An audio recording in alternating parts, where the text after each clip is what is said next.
Well, aren't you glad that our God is a God on the mountain and a God in the valley? It doesn't matter where we are, what we're going through, He promises to be with us. I'm so thankful for the day that I heard the gospel and was able to put my faith and trust in Jesus Christ and give my life over to Him and let Him then live in and through me as He sees fit. I know you're happy about that too. I love the verses in Ephesians chapter 2, verses 8 through 10 that says this, "For by grace are you saved through faith, that not of yourselves, it's a gift of God, not of works, lest any man should boast. For we are His workmanship, created in Christ Jesus unto good works, which God hath before ordained that we should walk in them." You know, James talking about that said, if you have faith, that's a great thing. But if you have faith without works, your faith is dead. And I think that's what we're learning right there. God has saved us by grace through faith. And He wants us to know it's not of ourselves, not of works, but because we might boast about that and tell somebody how good we were because we could save ourselves. No. We didn't do that. God does the saving. And we are His workmanship, created in Christ Jesus unto good works, which God hath before ordained that we should walk in them. Well, what have you got planned for today? I hope you have a good day before you. I hope that you're trusting in the Lord, walking with Him, and realizing that He is God both on the mountain and in the valley. And it doesn't matter what you're going through, He'll be with you today. Hey, rejoice in that. Be encouraged by that. You know, can you imagine being a young child out just that's lost and has gotten misplaced from mom and dad and maybe from siblings and just lost, maybe in a big crowd.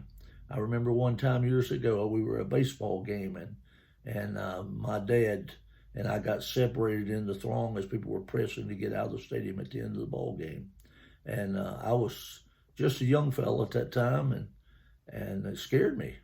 My dad, I couldn't see him. There's people all around me that were much bigger than I was and kind of pushing us on towards the exit. But when I stepped out into the cool night air and looked around, I saw my dad standing there patiently waiting for me, looking for me as much as I was looking for him. And what a joy it was to be reunited. Well, that's kind of what happened when we came to Christ, and He saved us by His grace. He reconciled us back to the Father, gave us a part in the family of God and a promise of a home in heaven. And we are His workmanship. He is doing something in us today, and I'm thankful for that. The old songwriter said, He's still working on me. He's not finished yet, but He's still working on me. And I'm looking forward to what He is going to do in and through my life even today. So as we go forward today, look to God, trust in God. Remember, He's the God on the mountain and in the valley, and walk with Him.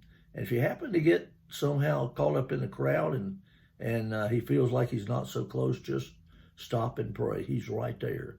He wants to hear what you have to say, and He wants to help you in your time of trouble. Well, I hope you'll have a good day today, and I hope we'll maybe see you next time we get together right here. Always a joy for me to be able to come and share a song with you.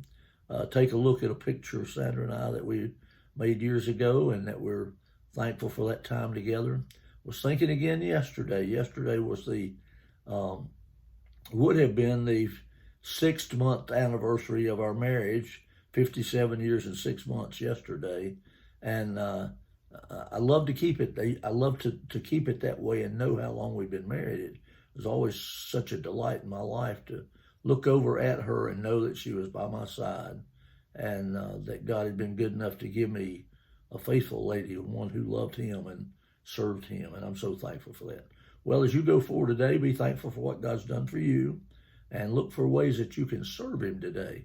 He may lead you to someone today who has a question, maybe about that which is going on in Israel, maybe about how this relates to the end times, or whatever it may be. Somebody might want to know how to be saved, and somebody may cry out to you today as the jailer cried out to Paul there at Philippi, "What must I do to be saved?"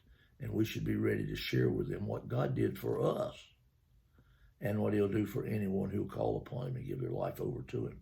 Have a good day, and I hope to see you here next time we have encouragement with the Johnsons. Bye-bye.